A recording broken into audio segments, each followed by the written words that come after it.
CA is one of the toughest examinations in India. उसका passing percentage 8% के आसपास होता है, 10% भी चला जाता है, 15% भी जाएगा, बट मैक्सिमम 8 से 15% के बीच में रहेगा। ऑन एन एवरेज ACCA का पासिंग परसेंटेज होता है 50% के आसपास, CFA का पासिंग परसेंटेज होता है 43% के आसपास, depending on which level you are giving. CA इतना टफ एग्जामिनेशन है, so therefore I interacted with a lot of rank holders in the last few weeks and asked them their study strategies, and I myself have secured all India rank 5 in my CA finals, 5 in CA inter and 6 in my CA foundation, and in this video we are going to break it down कि क्या study strategies होने चाहिए आप सभी के लिए if you also want to get a rank in all your CA examinations as well. Make sure to watch this video till the end and subscribe to my channel right now. The first method is called as the interleaved method. Interleaved method का मतलब क्या होता है कि आपको सिर्फ एक subject नहीं पढ़ना है पूरे दिन में। अगर आप एक ही सब्जेक्ट पढ़ोगे पूरे दिन में तो आपका माइंड जो है वो डिस्ट्रैक्ट हो जाएगा एंड बोर भी हो सकता है at the end of the day, and that's why you need to study at least 2 subjects in a day so that you are not bored and you are not just frustrated at the end of the day. For example, मैं CA finals में जब पढ़ाई कर रहा था तो मैं 2 subjects हमेशा उठाता था। मैं जब IPCC इंटरमीडिएट की पढ़ाई कर रहा था तब मैं 4 सब्जेक्ट्स एक दिन में उठाता था। 12 घंटे की पढ़ाई was divided into 3 hours per subject and 4 subjects each day. That was the study strategy that I followed in my intermediate exam. And foundation में भी सेम। फाउंडेशन में मेरा CPT था तो तभी हमें सिर्फ 4 सब्जेक्ट्स होते थे, तो तभी मैं चारों सब्जेक्ट्स एक दिन में पढ़ाई करता था 2 hours पर सब्जेक्ट के हिसाब से। So this is called as the interleaved method. इसमें सबसे बड़ा एडवांटेज क्या होता है कि अगर आपको थियोरी सब्जेक्ट पढ़ना है तो आप वो सुबह पढ़ सकते हो, प्रैक्टिकल सब्जेक्ट बाद में दोपहर में पढ़ सकते हो, एंड उससे क्या होगा, कंसंट्रेशन बढ़ेगा and you will be able to focus much more on your academics as well. In fact in one study reported by Rohrer and Taylor in 2007, this method was tested for students studying mathematics as well. They were taught different types of concepts and all together which were interlinked and they saw a 3x increase in results when they took their test of those topics itself. आप देख रहे हो उनको मतलब results में 3x increase मिला in the passing percentage, and that was only because the interleaved method was applied. That is the importance of studying multiple subjects in one day. When I say multiple subjects in case of CA finals, you don't need to study 4 to 5 subjects per day, otherwise you will get confused. But you just have to study, let's say, 2 subjects per day so that you don't get bored and frustrated at the end of the day. CA का curriculum बहुत vast होता है, तो उसमें आप 4-5 subjects एक दिन में पढ़ नहीं पाओगे, otherwise आपकी पढ़ाई finish ही नहीं हो पाएगी. So that is the reason of using interleaved method, which is adopted by multiple rank holders whom I have interacted in the last few weeks. The second method is called as dual coding. Dual coding का मतलब क्या होता है? Dual coding as in कि आप जो भी पढ़ रहे हो उसका पिक्टोग्राफिक मेमोरी बना लो, एंड अगर आप जो भी कॉन्सेप्ट समझना चाहते हो उसको एक पिक्चर के फॉर्म में इमेजिन करो and make sure that you are remembering the picture and not the sentence. Automatically अगर आपको पिक्चर याद होगा तो आप सेंटेंस बना लोगे. See in the examinations you are not expected कि आप सेम वर्ड टू वर्ड लिखो जो टेक्स्ट बुक में लिखा है. हम लोग मशीन्स नहीं है, हम लोग रोबोट्स नहीं है, हम लोग वर्ड टू वर्ड याद नहीं कर सकते. Therefore pictographic memory makes a lot of sense. अगर आप कोई भी पढ़ाई कर रहे हो उसको एक पिक्चर में इमेजिन करो एंड मेक श्योर कि आप पिक्चर को याद कर रहे हो एंड देन वही पिक्चर से आपको सेंटेंस लिखना है. This method was first studied by Clark, JM and Pavio in 1991, and based on psychological testing it tells us that our brain functions only on 2 systems, verbal processing and visual processing.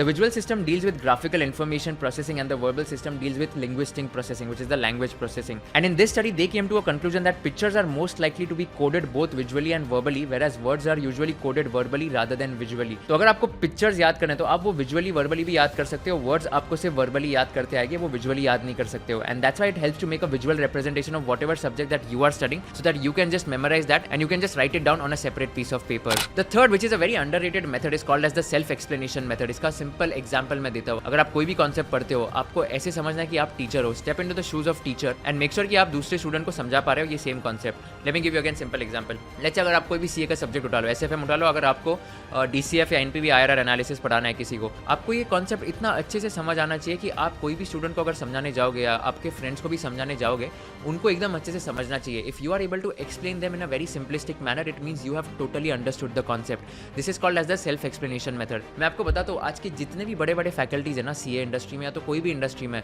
उन्होंने ये self explanation method हमेशा pursue किया and that's how they have become the most successful teachers. मतलब कोई भी example ले लो आप, उन्होंने उनके फ्रेंड्स को पहले पढ़ाया होगा, उन्होंने first batch free of cost दी होगी सारे स्टूडेंट्स को, उन्होंने स्टूडेंट से फीडबैक लिया होगा कि ओके क्या इंप्रूव कर सकते हैं, क्या कर सकते हैं, and then only they have been able to become the most successful teachers. अगर आपको टीचर नहीं भी बनना है ना, what I would recommend is that आप इतने अच्छे से कॉन्सेप्ट समझाओ किसी और को कि आपका खुद का कॉन्सेप्ट एकदम अच्छे से समझ आ जाए. मैं यही करता था. मैं जब ब्रेकफास्ट के टाइम, जो मेरा सेकंड राउंड ऑफ ब्रेकफास्ट होता था 11 बजे, तो मैं 11 से 11:30 बजे मैं मेरे फ्रेंड को हमेशा उसके डाउट सॉल्व करता था. इससे क्या होता था, फर्स्टली उसको तो हेल्प हो ही जाती थी बिकॉज उसके डाउट सॉल्व हो रहे हैं, एंड सेकंडली ये कॉन्सेप्ट जो मैं डाउट सॉल्व करवा रहा था उसकी एग्जाम मैं भी दे रहा हूँ, तो मेरे भी कॉन्सेप्ट बहुत ऑटोमेटिकली स्ट्रॉन्ग हो जाते थे. And this is something which is very very recommended. आप आपके दोस्तों के साथ बैठो, आपके फ्रेंड्स को अगर आप कोई भी टॉपिक समझा पाओगे ना, जो भी टेक्निकल टॉपिक होगा, and if they are able to understand then it means you have done your job and आपको ये कॉन्सेप्ट बहुत अच्छे से समझ गया है. So this is something which is very very important. In fact, there was a research done in 1989 which showed that good students who scored an average of 82% learned with more of this technique itself. These self-explanations are guided by accurate monitoring of their own understanding and misunderstanding,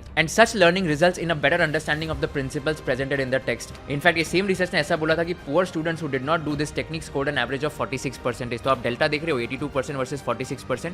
that is the delta which is followed by the self explanation method. And the last technique is called as the practice testing which is mock test. It is very crucial to give mock test and at least one mock test should be given if not more. But अगर आपके पास time है तो 2 mock test तो देनी ही चाहिए. And ये mock test ऐसे देने जैसे कि आप फाइनल एग्जामिनेशन दे रहे हो. सबसे बड़ा एडवांटेज क्या होता है, आपको रियलाइज होता है कि आप 3 घंटे में पेपर कंप्लीट कर पा रहे हो या नहीं, आप सारे क्वेश्चंस का आंसर दे पा रहे हो या नहीं, आपको टॉपिक्स याद है कि आप एग्जाम में स्ट्रेस में डील कर पा रहे हो या नहीं. मॉक एग्जाम में क्या होता है कि आपको उतना स्ट्रेस नहीं लेगा, but if you just appear as if you are appearing for the main examination, so you will get a very good understanding of how to appear in a mock exam as well. Literally every CA ranker whom I have spoken to have done at least 3 to 4 mock examination. And कुछ rankers ने तो 7 से 8 exams भी दिए थे, which is on a very higher side. But मैंने खुद ने 1 मॉक टेस्ट दिया था पूरा. अगर आपके पास टाइम है तो 2 दे दो, बहुत अच्छा टाइम है तो 3 से 4 भी दे सकते हो, डिपेंडिंग ऑन कि अपना कितना करिकुलम हुआ है. In fact this method has been proven to be one of the most effective but recently discovered in 2006. There was a study which was done.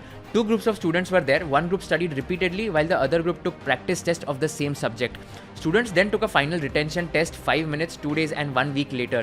When the final test was given after 5 minutes, repeated studying improved recall. However, on the delayed test like 2 days and 1 week later, prior testing produced substantially greater retention than studying, even though repeated studying increased students' confidence in their ability to remember the material. Testing is a powerful means of improving learning and not just assessing it, in my opinion. So therefore, make sure that you are also testing yourself and not just learning again and again. This is something which is very crucial. I spoke to a lot of people in order to gain these kind of insights. If you do like this video, share it with all your friends and subscribe to my channel so that I can create more videos for all of you. Let me know in the comment section which is the topic you would want me to make the next video on. The comment I'll get the most number of likes, I'll try to make the video on that topic itself. Thank you so much for watching this video. See you in the next video.